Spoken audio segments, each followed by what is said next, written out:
Okay, good afternoon. God made an interesting observation, and I use King James Version.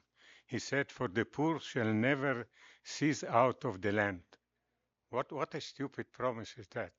You would expect God to promise wealth, well-being. He promised poverty.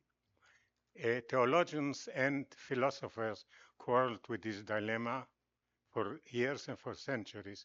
I think they don't have to quarrel. You just have to read the end of that sentence, because it says, "Therefore I command thee, saying, thou shalt surely open thy hand unto the poor and needy brother in the land that I will surely bequeath to you."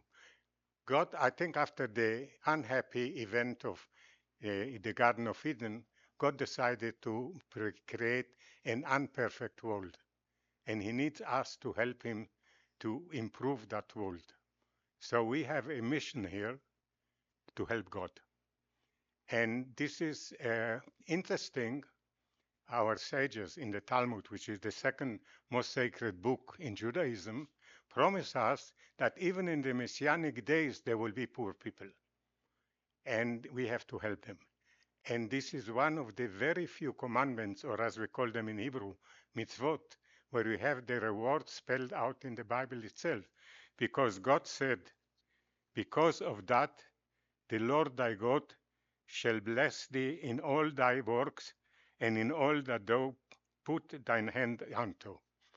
The other one, as you may well remember, is honoring your parents, where you get prolonged your life. And that's not only that, because the Talmud tells us that in this world we only eat the fruit or the interest of our giving. The rest of it, or the base, remains for the world to come. And that's one of the very few places where a mitzvah or a commandment is being rewarded both in this and in the world to come. Uh, the the Bible asks, where did we learn kindness towards our neighbor? And they said it comes from the saying in the Bible, "You shall walk after the Lord your God." And the Talmud asks, how can you walk after God? Because we are told in the Bible that God is a consuming fire. How can we walk after him? And the answer is not walk physically, but walk after his attributes. Like he clothes the naked, so should you. Like he comforts the orphans, so should you. Like he visits the sick, so should you. And that's what we have to learn. And not only do we perfect God's world, but we become partners to God. Another interesting observation is done by the poet of Psalms. He says that mankind is not worthy of being mentioned by God. This I understand. But then he goes on and say, "But you have made them a little lower than God." In Hebrew, Elohim. King James was so disturbed by that sentence that he translated it not lower than God, but lower than the angels. Malach Elohim and not Golohim. And he was wrong, because mankind is above the angels. Why are we above the angels? Because the angels are not free agents. We have a will. We can decide to good from bad. Since we ate that forbidden apple, we know what's good and what's bad. The angels are always good. They are saints. They can't do any wrong. We can do wrong. And therefore, we are obliged, we are ordered to do the good and not the bad. And when we do it, that's something that we do out of free will. The angels don't do it out of their free will. Well, today, I guess, we are discussing how to improve the world and help God make justice and help people. And I think I should stop here. I didn't exhaust my 5 minutes, and this is a hint to the rest of the panel. And from now on, Deepika will take over. Thank you so much, Asher, for that and for sort of starting off us with such wonderful groundwork.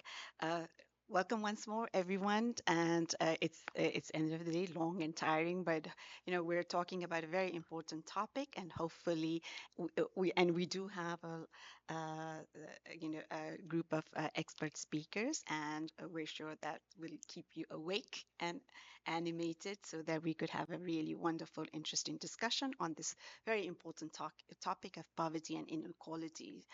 In the morning, we heard some speakers talking about the statistic over 700 million people living in extreme poverty. That is simply not acceptable.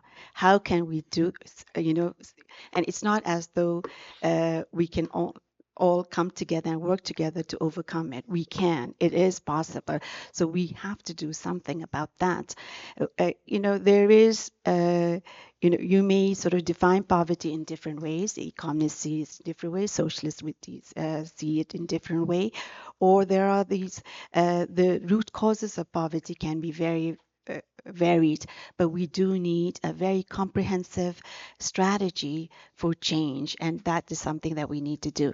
And it is the religious communities, institution, and faith-based organization working with other sectors of society can really make this happen. For the diverse religious communities have different approaches, but there are certain things that's in common, that they base their actions on: compassion, justice, and the moral obligation to help one another. With that in mind, we will start our discussion on poverty and inequality, and see where, our diverse perspective, at the same time, very concretely, what is it that we can do. With all that, let me start with our first speaker, and that is Fred Nyabera, who is the director of um, End Child Poverty, Arigatou International. Fred, the floor is yours. Well, I didn't know I was the first one, but let me give it a shot. Thank you very much, Deepika. And I will talk about poverty from the perspective of children because that is really where I focus a lot. So it will not be very broad, but let me start. I have 4 points and I'll try and rush through them. One is just understanding poverty and inequality. I want to begin by saying and acknowledging that inequality is a critical driver of poverty, and particularly poverty that affects children. For example, a child born in a rural area, South Sudan, may lack access to education, healthcare, simply because of the location where the child finds himself or herself. And this issue might be compounded by children from marginalized communities, whether because of ethnicity, gender, or even their religious background, who are disproportionately excluded from essential services. But let me also talk about the definition. The PIC has just talked about different definitions. I think it's important to recognize that poverty cannot just be defined from a monetary perspective, below $1.9 a day. I think that's the common one, because this narrow view overlooks the multi-dimensional aspects of poverty, and especially child poverty, which includes access to quality education, healthcare, sanitation, and even social inclusion.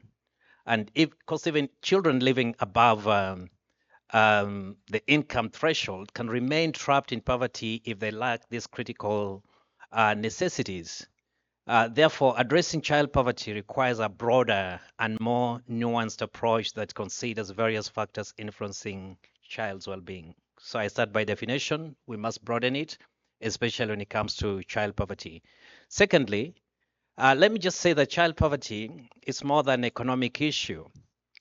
It is a moral crisis that undermines the well-being of all society, because children, particularly in many regions in the global south, are often deprived of basic necessities such as education, healthcare, and this denial of basic rights prevents them from reaching their full potential, and this perpetuating poverty and weaken social cohesion and stability. So investing in children is just makes economic sense, because if you don't invest in children, then later on the society is going to disintegrate. And you end up having a very disenfranchised society. But children are not just receivers, they also are right holders. There are a number of international mechanisms and agreements like the Convention of Rights of the Child and even the SDGs that reinforce the importance of protecting children's rights and development, like health, education, and their participation. So it's also their rights, they're right holders. They're not just beneficiaries. And it's important that we look at that when we think about child poverty. Thirdly, let us very briefly explore the religious perspective on poverty and inequality. And my brother here has touched on that. Because this is a moral imperative across many faiths. In Islam, they practice zakat, ensuring that wealth is shared with those in need. In Christianity, the call of loving your neighbor compels action against exploitation. We have it in Hinduism, in Dharma. Buddhism talks about compassion. But let me just talk, maybe finish, because I've been told I only have 1 minute, by just touching on the solution that affect in addressing the child poverty. I believe that we must implement the long-term solutions. As much as we talk about the short-term solutions that think about charity and even the cash transfers that keep children in school, we should talk about the structural issues that lead to this poverty. We cannot just ignore. So we must touch on not only on the short-term solutions, but we should think about the structural issues. We should think about policies. And we should think about the moral dynamics and implications of not engaging in child poverty. Thank you very much. Thank you so much, Fred. First of all, sticking to the time, that's wonderful, but hopefully we'll have plenty of time later for question answers and further discussion. Thank you too for sort of reminding us we should not restrain ourselves, limit ourselves in defining poverty in terms of income and resources, but we have to have a much more holistic definition. And thank you for touching upon the whole issue of children and how important it is not to only think of them as beneficiary, but as the holder also.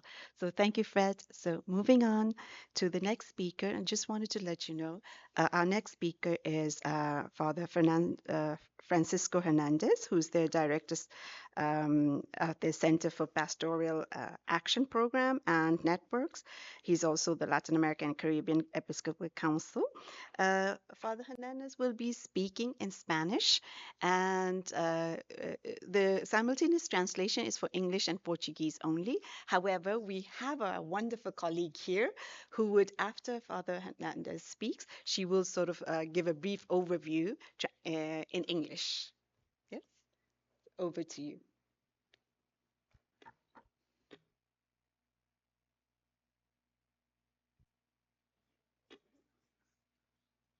Sí. Bueno, buenas tardes, muy agradecido y disculpen mi desarrollo en español, mi inglés no da para tanto. Bueno, a pesar de esta realidad tan compleja que estamos viviendo de exclusión en un mundo tan cerrado, necesitamos ser personas de esperanza y de que es posible pasar de estas condiciones menos humanas a condiciones más humanas. Quizás la definición más sencilla de la situación de inequidad es esta, de situaciones que nos deshumanizan para pasar a condiciones que nos humanizan, y que esto se puede hacer realidad si partimos de la hermandad de toda la humanidad. Conseguir un sueño juntos, todos los que formamos la totalidad del nosotros. Aunque las sombras parezcan que son más que la luz, no hay que dejarse robar la esperanza de una realidad distinta. Necesitamos fortalecer nuestras buenas prácticas y animar nuestras iniciativas aquí y ahora. Este anhelo implica un nuevo modelo de desarrollo y podemos hacerlo posible si logramos 4 cosas. Una nueva gobernanza mundial, un abordaje más eficaz de las causas estructurales de la pobreza y la desigualdad, y la construcción de sociedades inclusivas y fomentando la soberanía alimentaria. No tengo tiempo para referirme a las 4 elementos. Voy a tocar ligeramente la gobernanza mundial. En general, toda política económica tiene consecuencias humanas y dimensiones éticas, y por eso toda propuesta habría que realizarla con la plena participación de todos los actores, especialmente desde los parlamentos, las comunidades locales, los pueblos originarios, los afrodescendientes, las organizaciones de los trabajadores y toda forma de organización de la sociedad civil, luchando por los derechos de los más pobres, de los pueblos originarios, de los últimos, donde su voz realmente sea escuchada y su dignidad sea promovida. Anhelamos también que la democracia, la transparencia de rendición de cuentas, los derechos humanos, el desarrollo sostenible y una economía al servicio de la persona humana y por el bien de la comunidad y de nuestro planeta son criterios básicos sobre los que se edifiquen las relaciones económicas que quieran ser justas y solidarias entre comunidades, países y regiones. Que toda política económica tenga un enfoque de derechos humanos y se evalúe a partir del impacto que tendría sobre las personas, especialmente los más pobres y vulnerables. Eso nos parece central.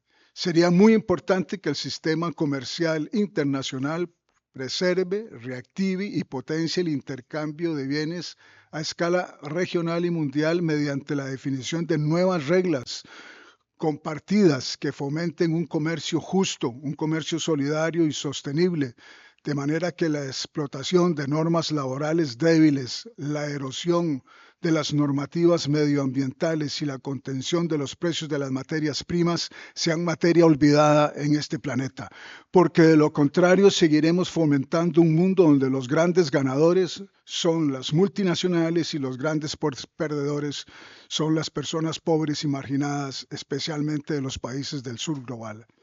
Debemos aspirar a que los diversos acuerdos, tratados, etcétera, entre el norte y el sur realmente promuevan los derechos laborales de los trabajadores, amplíen las oportunidades de acceso a un empleo decente, mejoren la protección social y promuevan los medios de diálogo en el tratamiento de las cuestiones laborales, incluida la economía social y la economía solidaria, lo que implica promover relaciones laborales acordes con los estándares internacionales de legalidad y formalidad para que el trabajo se realice en condiciones de libertad, igualdad, seguridad y dignidad humana. Se debe prohibir toda forma de trabajo forzoso o obligatorio, así como su utilización. Además, exigir que se valoren los conocimientos de los pueblos indígenas y se apoye a los países más débiles que a menudo carecen de tecnologías y recursos para mantener un medio ambiente seguro. También sería clave la prohibición de la explotación del trabajo infantil, así como un sistema de certificación uniforme que garantice que los productos importados han sido producidos de forma demostrable a lo largo de toda la cadena de valor sin explotación de trabajo infantil en la línea del convenio 182 de la OIT. Muchas gracias.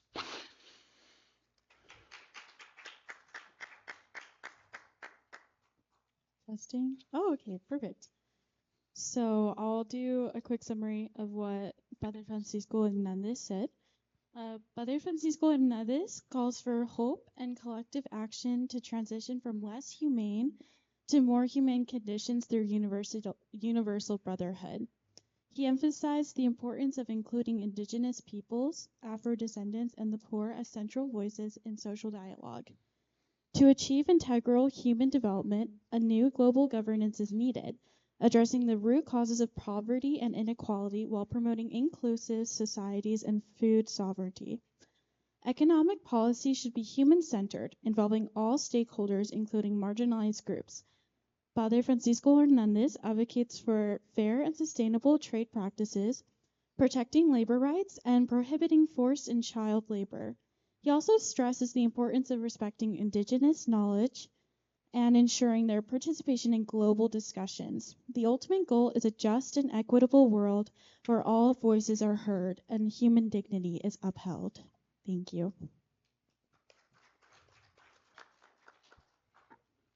Thank you so much, Father Hernandez, and thank you so much for that wonderful overview of the thing. And we must on behalf of everyone, thank you. At the last moment, you came and then helped out in this. So thank you so much.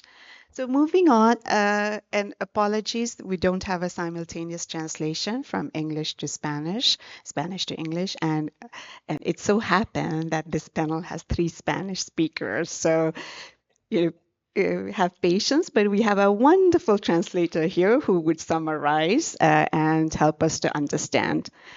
So moving on, we go to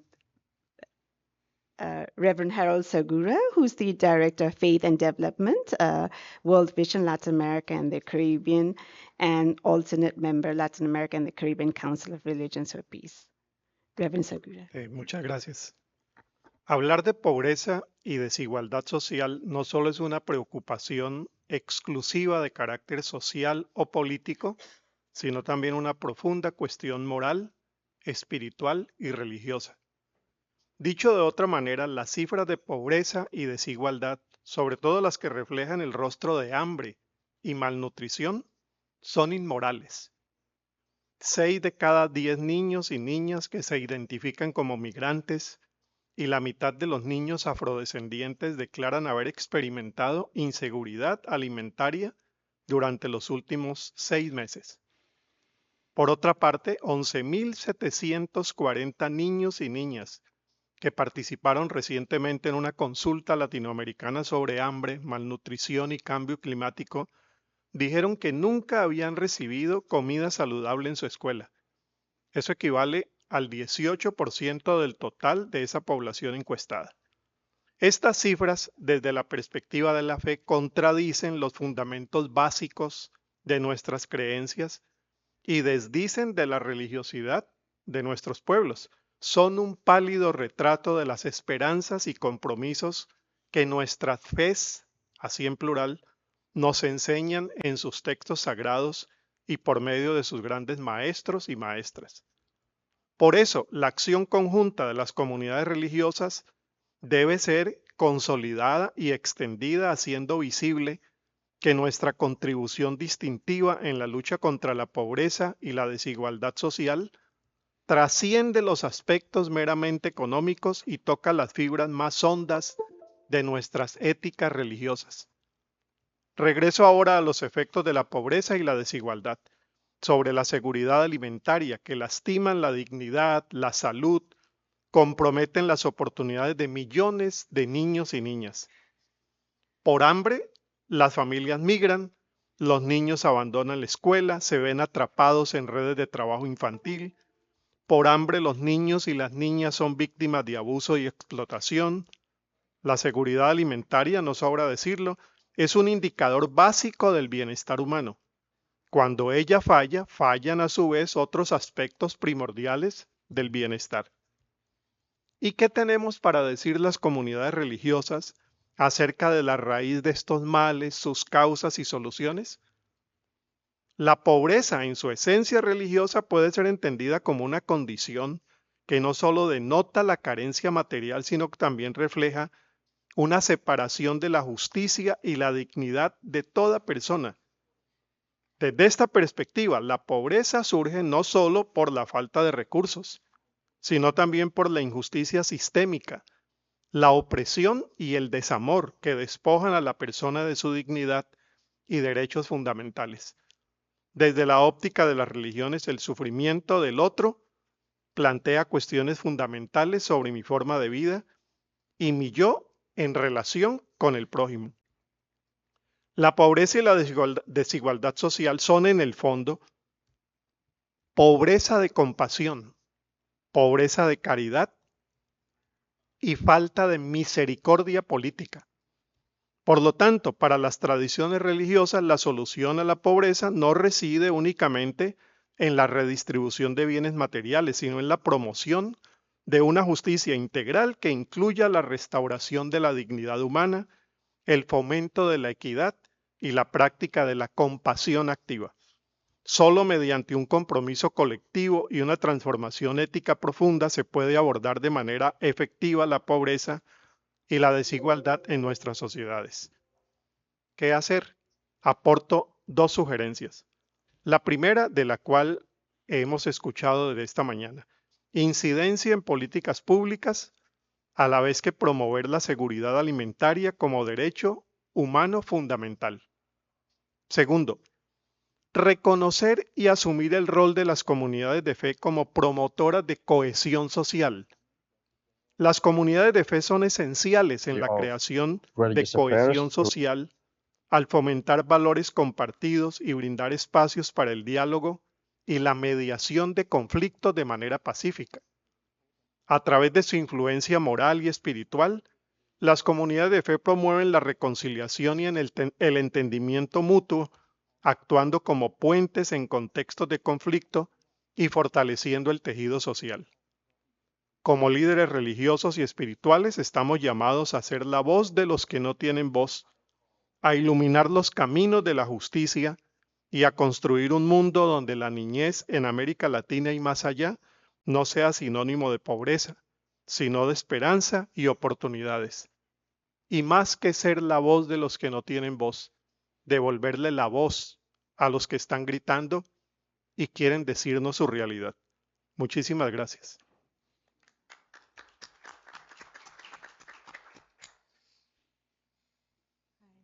Okay. Mr. Harold Segura focuses on how the discussion of poverty and social inequality is not just a social or political issue, but also a profound moral, spiritual, and religious concern. The statistics on poverty and inequality, particularly those reflected in hunger and malnutrition, are considered spiritually immoral. For instance, over half of migrant children and nearly half of Afro-descendant children have experienced food insecurity, and many have never received healthy food at school. These figures contradict the core teachings of all faiths, which emphasize justice and compassion. Religious communities are urged to collaborate in addressing poverty and inequality, not just through economic measures, but by promoting justice, restoring human dignity, and practicing active compassion. Poverty is seen as not only a lack of material resources, but also as a result of systemic injustice and a lack of love and compassion. The solution requires ethical transformation and collective commitment to social justice. Mr. Segura suggests two things: advocating for public policies that recognize food security as a fundamental human right and acknowledging the role of faith communities in promoting social cohesion and reconciliation. Religious leaders are called to be the voice of the voiceless and to work towards a world where childhood is synonymous with hope and opportunity, not poverty. Thank you.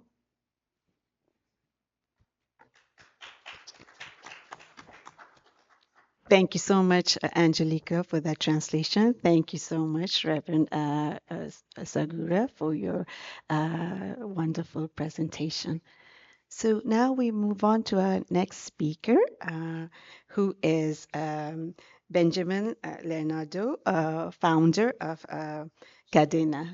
So, Benjamin, the floor is yours.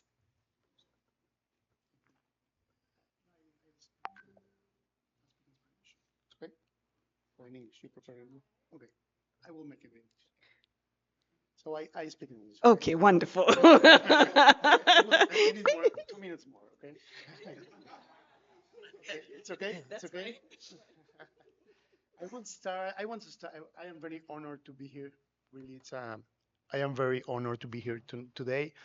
I want to start quoting a Nobel Prize in 2001, Joseph Stiglitz, that says everything about I like very much that he said that inequality and poverty, two things that are very related each other, and the consequences and the causes are multidimensional.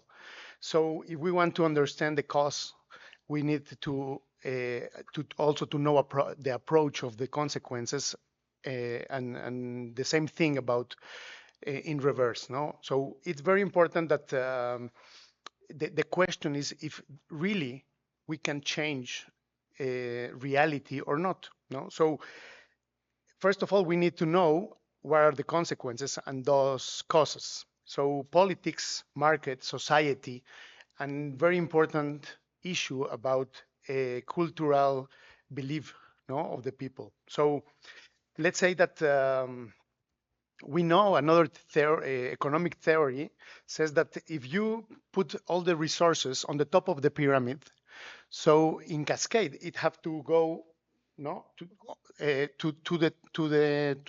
the down of the pyramid. No, so it's important to know about that this is the theory, but in the real life it's not happened. There is a statistic that the 30% of the income in the United States, it's concentrated in the 1% of the population. No? So it's not that like the reality is not the same as the theory. Okay, so and there is another article published Oxfam published in 2020 that says that the most richest five people in the world, they double all the money in the at the same time that 5 billion people are more poor at the same time. Like it's all about that the money is very concentrated in very, very small amount of people, percentage of people in the world. So there is another myth about that the people that have more money, they contribute more to the society, and there is again, the theory is not the reality. So we know about the economy. We know about the economy if it's moved through the politics, and the question is who is moving the politics, who is put the intentions and will to the politics that they are making decisions. So we know very well that the consequences are fragility, violence, conflict, desnutrition, very, very bad health, and very low access to education, and exclusion, and very high rates of the mortality. So when we mix the consequences and the causes, we have like to make the right questions if we want to change reality. And another question is about if there are somebody that are hearing the voices that the most needy people, because it seems like we are working a lot of people are working to improve reality, but the rates, the statistics are very strong, and it seems like the panorama is very, very difficult, because we have 84% of the population of the world that have a religion identity. So when we are here speaking about the place and the duty of the religions, we have 84% of the population are identified by a religion. So I think that we have one way of the answer, that the religions together are a very, very good power to shift the world. In Judaism, we know about a concept that in Hebrew is tzedakah. Tzedakah, it means justice. And in English, a lot of people, they translate that charity. And charity, we know that the charity is not enough. No? So we know that justice, tzedek, that it's the etymological word of tzedakah, is social justice. Okay, it's not enough to make some charity, and with the charity, we won't shift the world. We won't improve that condition. Religions, we promise a lot of time ago.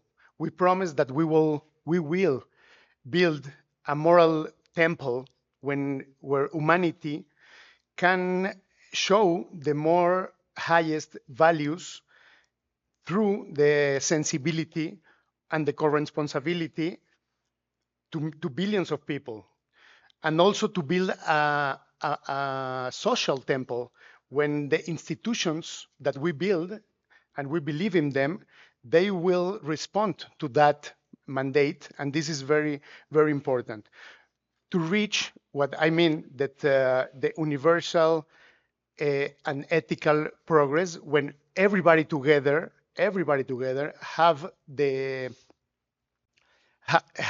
way to get to progress, and no one, we won't leave no one behind. Okay, so the Bible says in the Hebraic and the Mosaic way, no, that we have to help the orphan, and we have to help everybody that is need. So we have to know again who are those people today, and we know where are they. To increase, the efforts. In Hebrew we say tikkun olam. Tikkun olam is to repair the world. We need to find that people and really improve their lives. Just to finish, we know that the poverty and dogmatism and ignorance and extremism, they move away our goals to increase happiness and increase wellness in the population. So we all have to, when we read the Bible, the first mandate of God to Abraham, it says, through you will every family in the world will be blessed. So this is an universal mandate that everybody have to stand up and make it happen. Thank you very much.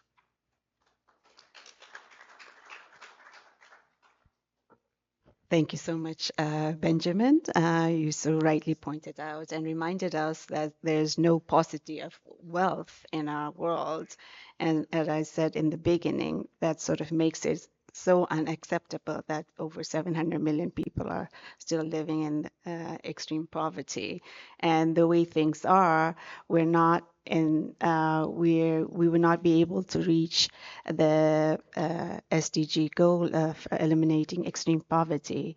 So there is, and as you rightly pointed out, it is the religious communities, religious actors that have to play a big role in this eliminating poverty. So thank you so much, Benjamin. I now go to our last speaker, who is, if I'm not mistaken, Video, and our last speaker is Phil H. Kamaruddin Amin, who's the Director General, Islamic Community Guidance, Indonesian Ministry of Religious Affairs.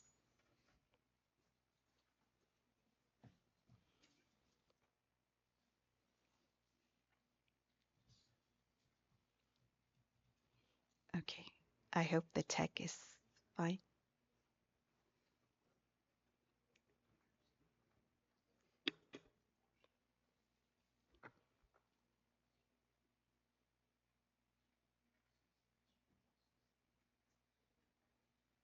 Good morning, ladies and gentlemen. I'm Kamaruddin Amin, Director General of Islamic Community Guidance at the Ministry of Religious Affairs, the Republic of Indonesia. It is a great honor of me personally and on behalf of the Ministry to address this important and esteemed gathering. I stand here today on behalf of the Ministry of Religious Affairs of the Republic of Indonesia, and on behalf of the Ministry, I would like to share my remarks on the importance of governance engagement in global multi-stakeholder partnership and our 2-year experience as a member of PRAT, or International Partnership on Religion and Sustainable Development Goals. Ladies and gentlemen, as the world becomes more interconnected, we have to work together in breaking down borders of nation states and silos of sectors. Global challenge are by nature systemic. No single entity, whether government, civil society, or private sector, can single-handedly address the pressing issues of our time. It is clear that global multi-stakeholder partnership becomes indispensable. The government plays a vital role in these partnerships. As a policymakers and regulators, the government possesses a unique ability to create an enabling collaborative environment. By enacting supportive policies, allocating resources, and fostering an atmosphere of trust, government can catalyze efforts toward achieving shared goals. Our engagement is not merely beneficial, but also very essential. Ladies and gentlemen, referring to focus of the park agenda, it is important to highlight that the role of religion is sustainable development goal. Faith-based organizations and religious leaders have historically been at the forefront of social change, advocating for justice, compassion, and stewardship of the environment. Religion can serve as a powerful motivator or inspiration to engage in sustainable policies. Its moral and ethical teachings can also promote a holistic approach to development that respects both human dignity and the planet. And the government has tremendous and transformative roles to hand in hand with religious organizations, civil society, and the private sector in advancing the sustainable development goals. Ladies and gentlemen, I would like to talk about our 2-year experience as a PARC member. Since the first PARC meeting in Bali in November 2022, we have continued to participate in PARC agendas, either in annual meeting in Berlin and in several virtual meetings.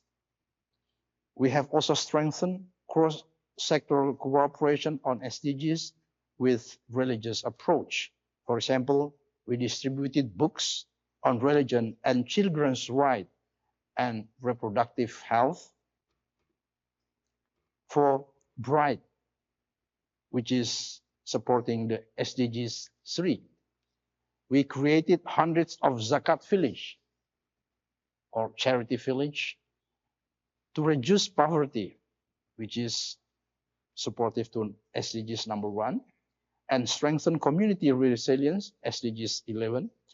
The ministry also developed a community-based early SDGs, the community-based early warning system, and 1,000 moderation village for peace and harmony, SDGs 16. Next month, we are going to hold an international symposium with the main topic, eco-friendly mosque, climate change, and the future generation, which is going to discuss the role of religion for the environment, SDGs 13. Some of these things, of course, we have been doing for a long time, but by participating in the cross-sector collaboration at PARC, we feel that we have been strengthened and given a more globalized context. We are working with many parties who are moving together for the same vision, for the same mission, the achievement of SDGs. So we get a context as well as an affirmation that religion plays a strategic role for SDGs. Ladies and gentlemen, to conclude, the importance of the government engagement in global multi-stakeholder partnerships cannot be overstated. As we navigate the complexities of the 21st century, collaboration among governments, religious organizations, civil society, and the private sector globally is essential for achieving sustainable development. PARC played a very strategic role in realizing this collaboration. Thank you very much.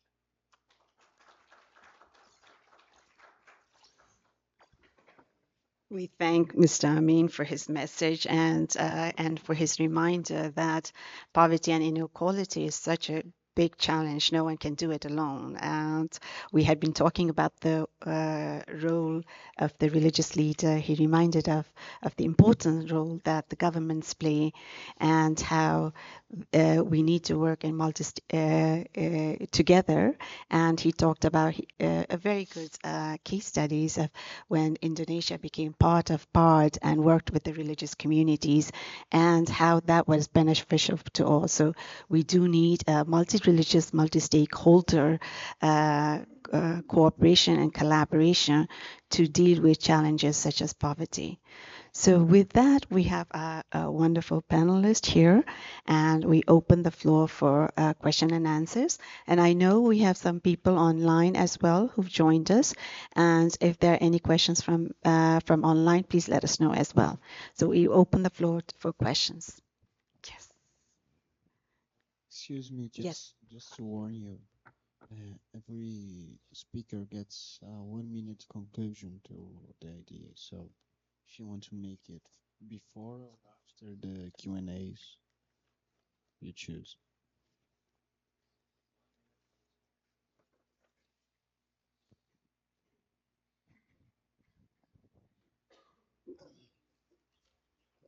Good afternoon, ladies and gentlemen. My name is David Musoma. I come from South Africa. A very interesting topic indeed.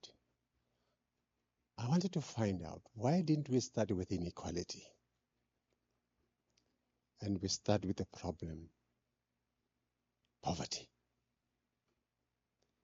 In our consideration here this morning, I was listening to check whether we have taken into account the system of colonization and oppression, which is the core determinant of inequality and ipso facto to poverty.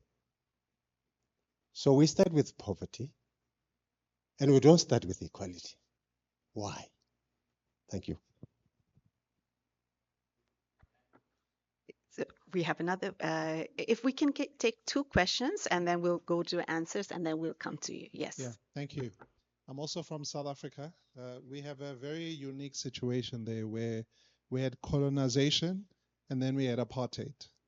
And if you look at the commentators on the ground, especially some of them who are political, they are starting to say the system is rigged. And they're starting to say that for the most part, we need to develop some leftist and populist thinking and policies. We hear certain people talk about nationalization and mines, banks. So, what is your take on that? Because, whenever you try to resolve a problem, sometimes you may create another problem. Thank you. So thank you so much for those two questions. So I'm going to open to the panelists if anyone wants to respond to that. Yes, Fred, go ahead. Yeah, I think in my presentation, I say that we should not just deal with the immediate, but also long-term and deeply rooted, like systemic and structural issues. Because there's all these things that we're talking about, for example, the charity that you might give. But I also believe that inequality is a major contributing factor, whether it is north-south inequality or inequality within the countries itself, because there might be north-south, there might be issues that have historical roots, but there are also internal ones. So yes, I want to agree with you that systemic and structural issues cannot be ignored, and we must go back to them, whether it's the debt relief that we talked about in the morning. Yes, it's something we need to look into. Thank you so much, Fred. Anyone would like to add to that? Okay, so then we move on to the next question.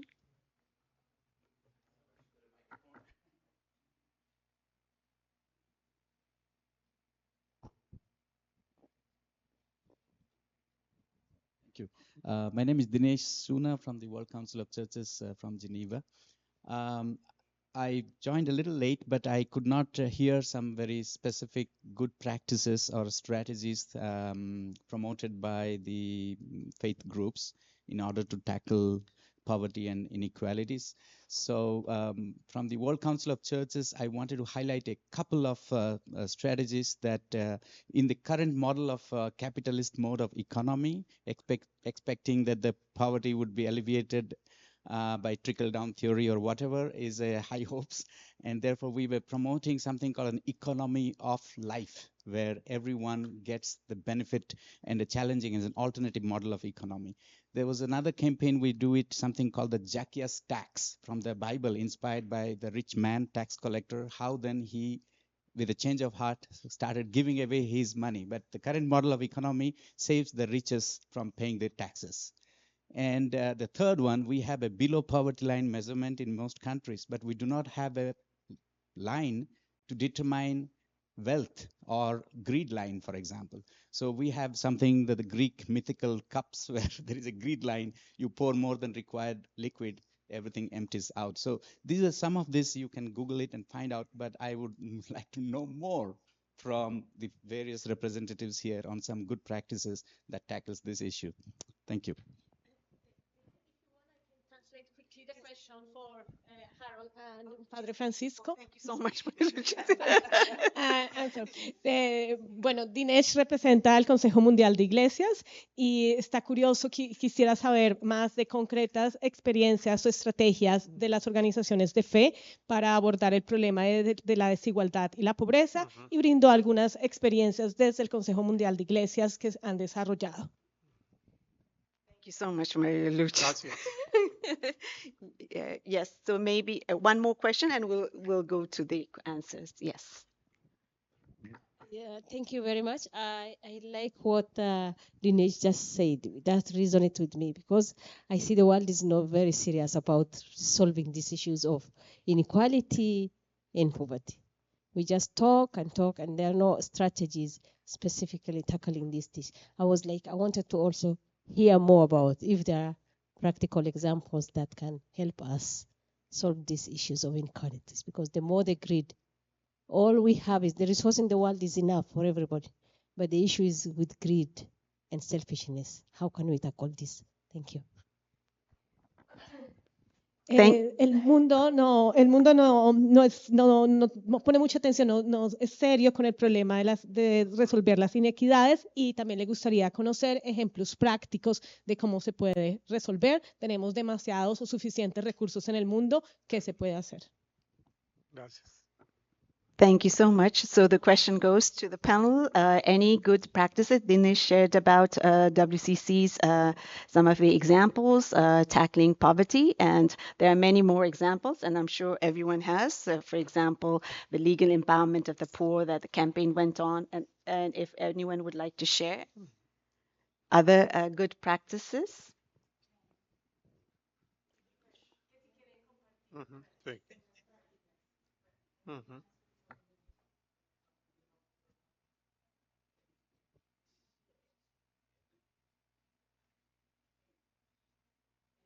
Yes, Benjamin. Well, I can tell you about my experience. Through my experience, I founder of an NGO called CADENA, that we make humanitarian response in disaster and crisis, works and natural disasters all over the world. And we, through faith, we inspire more than 10,000 young people to go and help when the time most needed. No, so this is, for example, in my experience, we already help more than 5 million people in 18 years that we are working in that. So we try to build a bridge between the private sector, that they are our donors, and the most needy people, and we build that bridge in Mexico and all Latin America. So there is a lot of money going through, no, and an NGO that commit himself to respond, to be the first respond in the field, and to be in the first line of the arena when the things are coming. But in another way, I also see the problem and the vacuum because an NGO based, faith-based, it's impossible. It can be World Vision or CADENA or Oxfam or Save the Children. It's impossible for us to resolve the structural problems of the countries. It's impossible. It's impossible. So the things that I believe is it's about to put in the agenda of the politics, no? That more love than power. Okay, and it's very difficult and it sounds very utopic, but I think that religions have had promised that to in the historical way to the world. Does that answer your question? Deepika, she wanted to give an example from Indonesian government. Okay, please go ahead.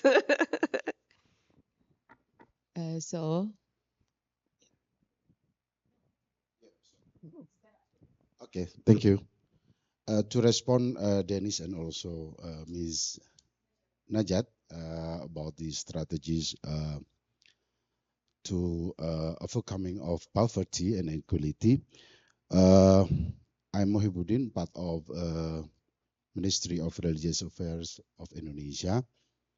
We have best practices how to collect the money from zakah and wakaf, philanthropies fund from the people of Indonesia, and we have 4 programs. First, Kampung Zakat, as said by Mr. Amin, that conducted in many villages. We have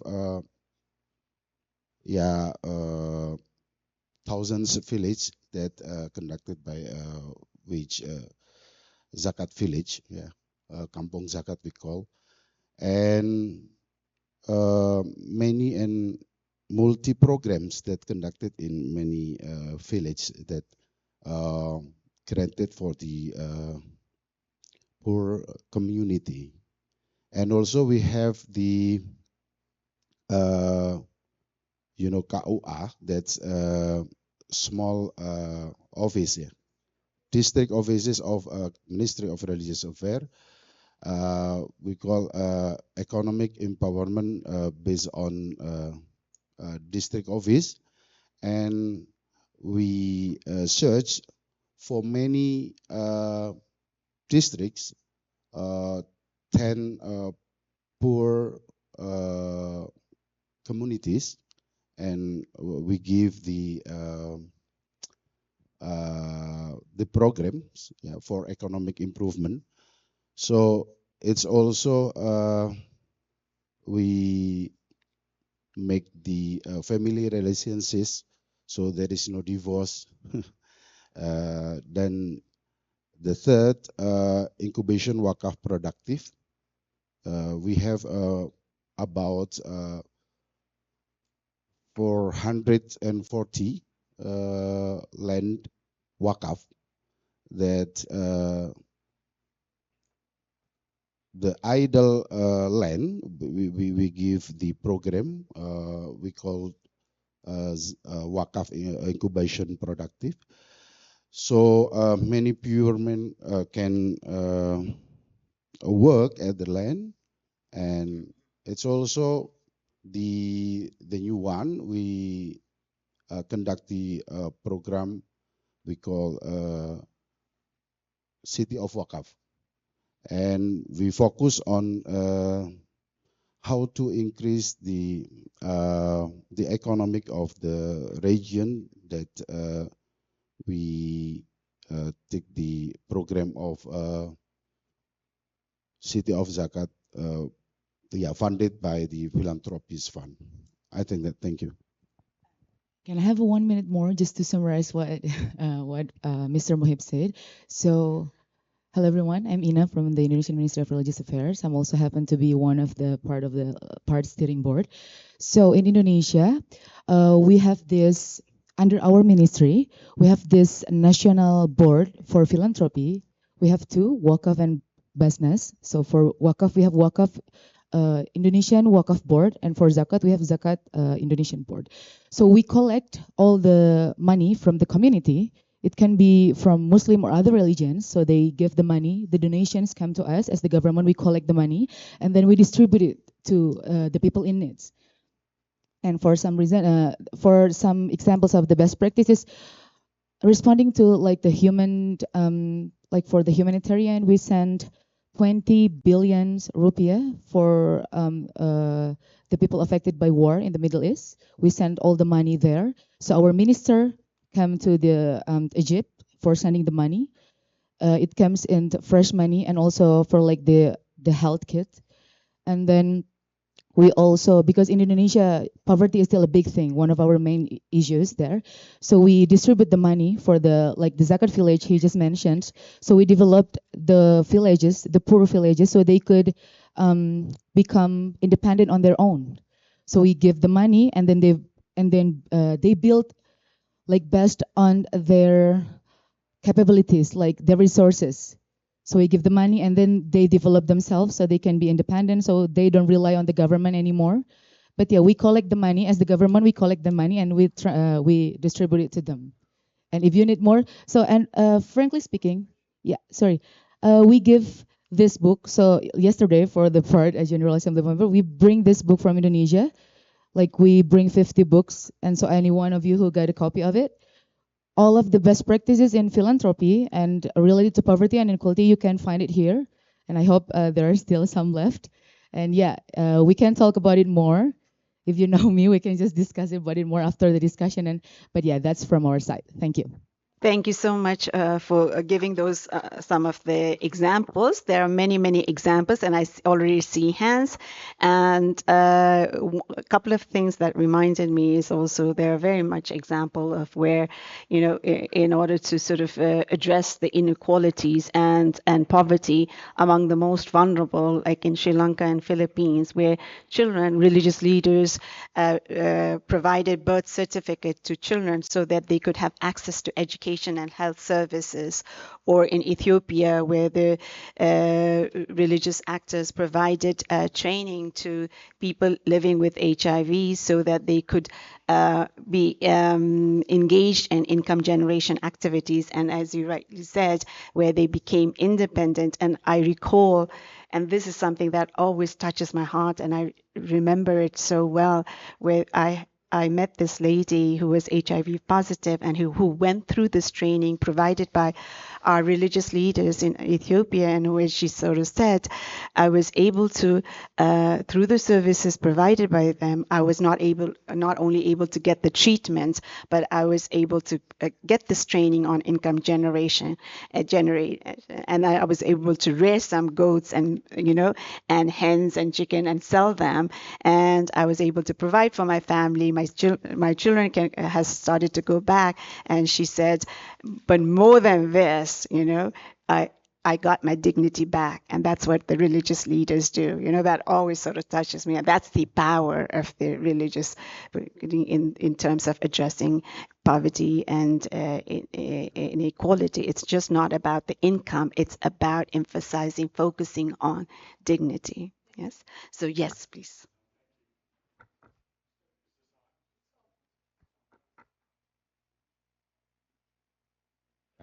Thank you. My name is Tim Stratford. I happen to be a member of the Church of Jesus Christ of Latter-day Saints, and they have a lot of different programs, but there's one very simple program that I think is very easily adapted. It's based on the biblical concept of fasting. And so we have a practice in our church that on the first Sunday of every month, you skip 2 meals. In other words, you fast for 24 hours. And of course, we think this has a spiritual benefit. But in addition, we take the money that we would have spent for food and we contribute it to the church for taking care of the needy. And of course, you're encouraged to think that you would have had a very extravagant meal so that hopefully your donation for fast offering will be generous.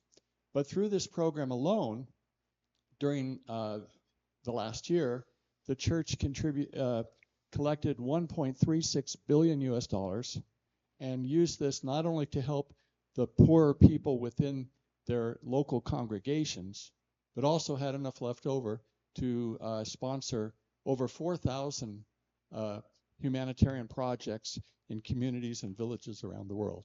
So if we just had the simple practice of one fast a month and contribute the money for the poor from the 2 meals, it's an opportunity for us to remember the poor and also to do something that can be tangible to help them. Thank you so much. And someone else had it? There.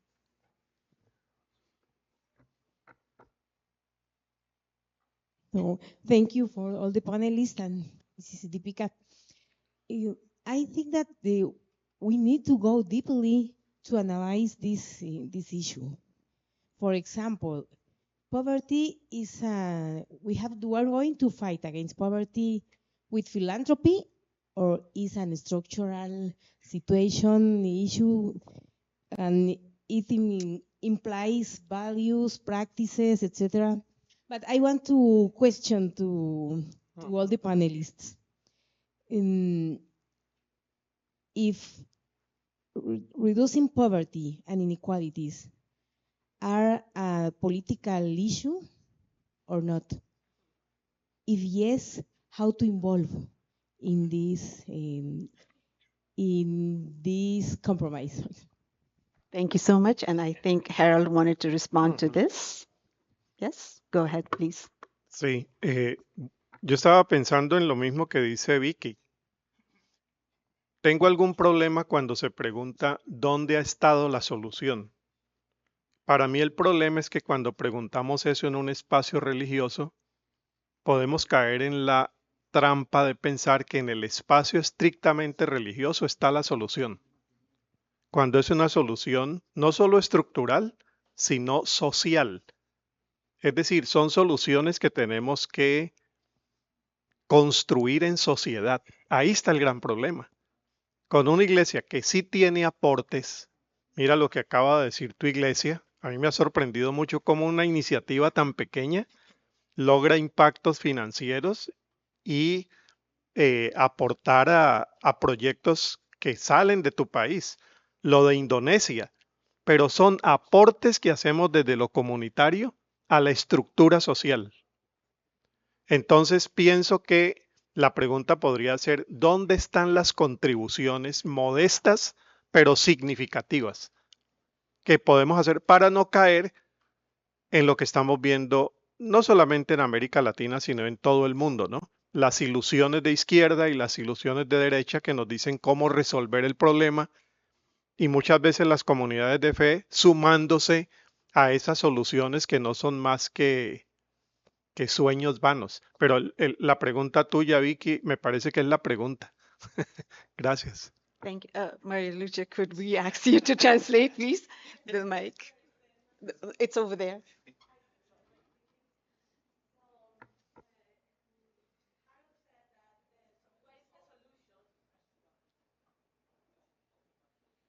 Harold says, so that's the key question. Where is the solution? And that we sometimes fall in the trap to think that because we are asking the question in this space that is a religious space, the solution is here, when the solution is not just structural but also social issue that needs to be responded within the social context. So he's also surprised on how a small initiative can achieve so much income in the case of the Church of Jesus Christ, but also the example of Indonesia, and those are projects that are coming out from the community. So he is asking where are these contributions that are simple and yet very significant, so that we avoid the trap to be in the solution from the political right or political left side of the political spectrum. Thank you very much, Magnificat, translator.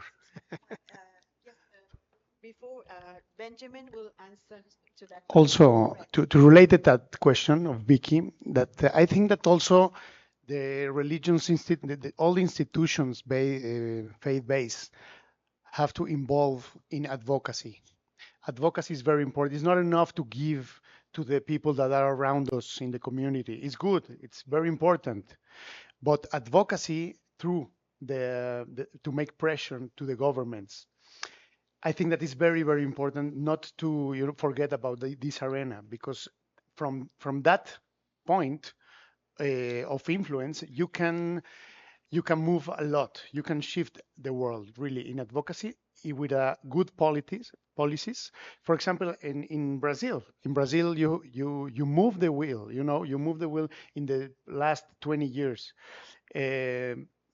And everybody knows that, no? The numbers, the metrics are more positive because the politics, and if you have good politics, so the benefits are for millions, for million people. And philanthropy is not able to get so strong to millions, billions, no? So I am a believer about advocacy.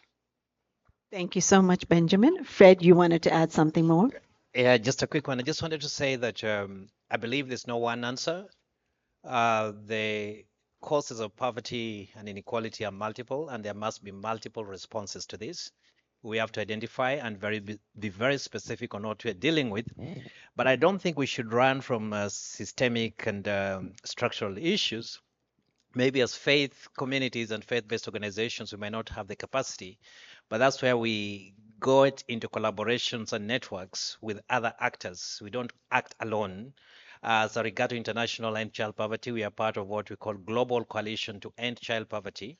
And in this coalition, we have the multilaterals like UNICEF, but we also have academicians that are able to help us with the policy briefs so that we engage the governments at a very structural level. So there's collaboration, coalitions, networks.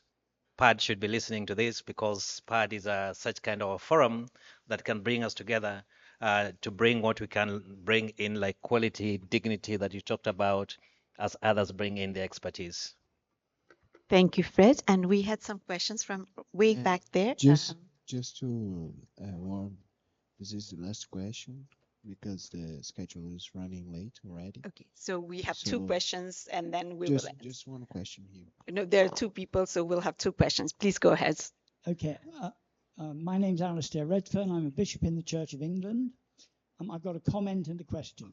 The comment is the importance of charity. In the New Testament, the word for love isn't eros, which is what I love, I want. It's agape, which means loving somebody for their sake. From agape comes caritas, in Latin comes charity. The issue is charity has ceased to be loving somebody for their own sake. It's doing a bit on the side to prop the system up while it runs away and creates more and more poor people. And therefore, what I'd be interested, as somebody just said, we need a systemic approach to inequality and poverty. And I wonder what the panelists think of the potential resurrection of Karl Marx, because the means of production that he talked about, which have been transformative in many ways of thinking, was about industrial production. I think we need a new means of financial production. And the faith people, because of our commitment to the others, could take a major role, I think, in designing what would the means of financial production look like that delivered justice and didn't just confine faith people to doing bits of charity to keep the system making more and more people poor. Thank you so much. And one last question, if you quickly Mine's could. more of a comment. Because of a horrible and scarred past, religious institutions try to promote institutions of philanthropy, charity, and assistance. Governments work against them, as do the dominant religions in certain parts of the world. And until we can come to the reality that we work together, and it's not that we tolerate one another, we accept one another in an equal manner. And until we can come to that understanding, everything will fail. Sorry to end on a bad note, but there's always hope for the future. Maria Lucia, may I request you to translate?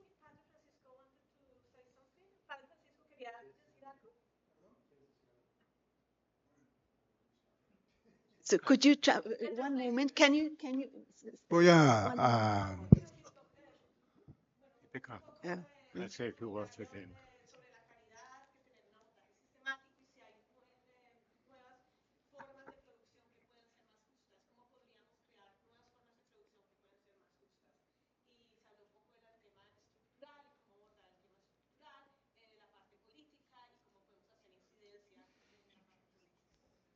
Bueno, el concepto de caridad que nos planteamos nosotros a lo largo de la enseñanza social es que la caridad es la máxima, la justicia solo es el mínimo de la caridad.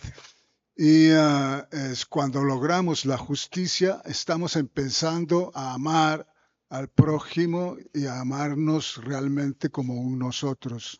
Y ya estamos empezando a amar realmente también el cuidado de la casa común. En cuanto a experiencias, la iglesia se mueve en 4 dimensiones. Una, la asistencia. Hay elementos que son de ayuda humanitaria, no puedes hacer más, hay que entrar en situaciones de emergencia, situaciones por desastres naturales, situaciones de guerra, etcétera, donde tenemos que convertirnos en hospitales de campaña, porque ahí hay que auxiliar inmediatamente. Una segunda fase son los aspectos de promoción humana, cuando podemos llevar a las personas y sus entornos a condiciones más humanas, precisamente, a lograr superar la carencia, a tener lo suficiente para tener un bienestar, pero la meta fundamental es un bien ser, porque podemos estar bien y no ser bien, y tenemos un montón de ejemplos de eso. El tercer elemento son los procesos de liberación. Precisamente se habló aquí de colonialismos. Los procesos de liberación suponen acciones estructurales. Por eso yo realmente en mi ponencia lo que planteé fueron acciones estructurales. Tenemos, por ejemplo, que generar una nueva forma de comercio internacional. No puede ser que una piña de $1, 10 centavos se queden en el país que la producen y 90 centavos se quedan en el país hacia donde llega el producto. Eso no se vale. O sea, con ese tipo de comercio, nosotros en las iglesias tendremos que seguir haciendo asistencia social porque no hay forma de generar realmente un cambio estructural. Cuando lo que se busca son paraísos fiscales y paraísos laborales por parte de las grandes transnacionales, entonces, ¿cómo le haces? Entonces, tenemos que hacer procesos de liberación. Y el cuarto elemento que creo que es fundamental para nosotros es lo que llamamos la acogida fraterna. Acoger fraternalmente significa generar realmente una sociedad de nosotros. Y eso significa mirarnos como iguales. Y eso significa realmente luchar contra toda forma de esclavitud, de xenofobia, etc. Bueno, hay diversidad de experiencias en esos 4 campos. Si yo me pongo a narrar las experiencias de la iglesia en esos 4 campos, creo que terminamos en el 2025. Entonces, mejor ahí me quedo. Pero una última cosa. Yo creo que para mí es fundamental esta actividad de hoy. Es decir, si por lo menos nosotros, los creyentes, nos ponemos de acuerdo para hacer realmente una acción fraterna y articulada, ya le estamos dando un testimonio a este mundo de desarticulación y de indiferencia, creo que notorio.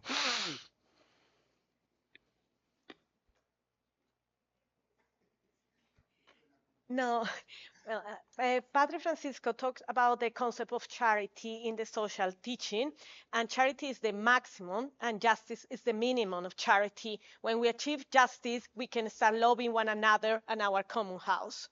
From the experiences from the Catholic Church, the Church has 4 dimensions. The first one is assistance, humanitarian assistance, emergency, war, conflict, where the Catholic Church becomes hospital in the field.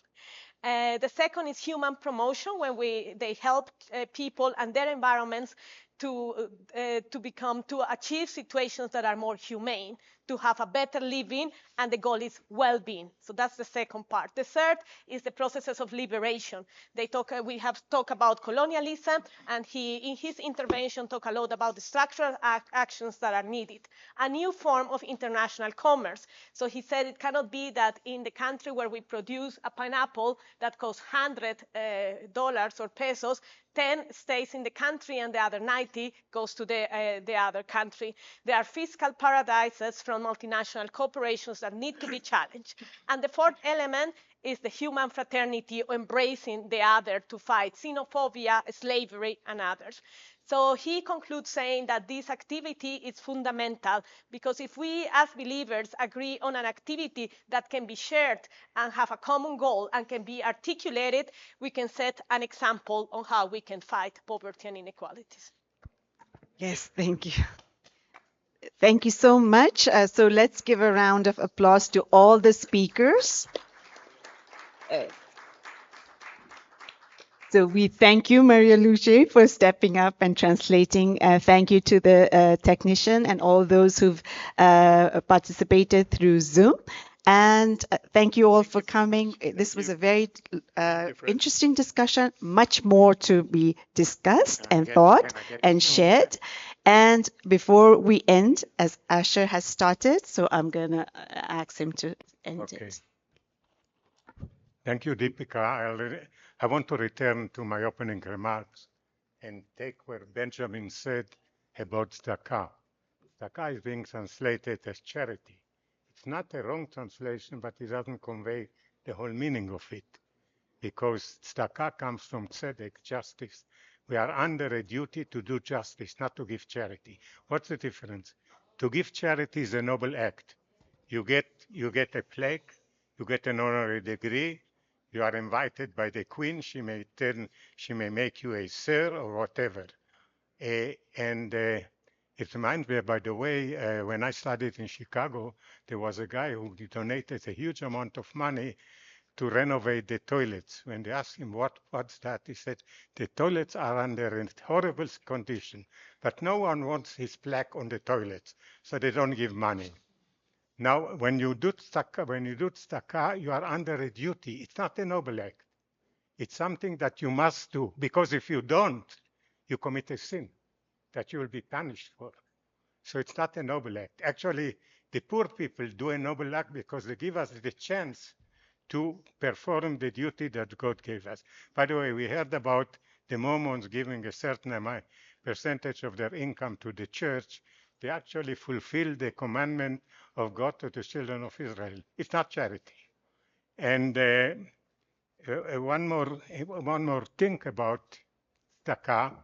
Our sages said that it's better to give a loan than to give a donation. And they said why, and I think you said something about that, because the poor people feel much better to get a loan which they will return or not, rather than get a donation. The other thing is that with the loan you give them the opportunity to build up a business or whatever, rather than have the charity or the donation and finish it at once. It may remind you of Jesus, what he said about giving a fish or giving the means for the people to catch fish, which is just a parable for doing the living. And well, I'll stop here, and I join Deepika for thanking all of you and thanking Deepika for doing a wonderful job. And I hope we come out from this session with acts to do, not only acts to talk about.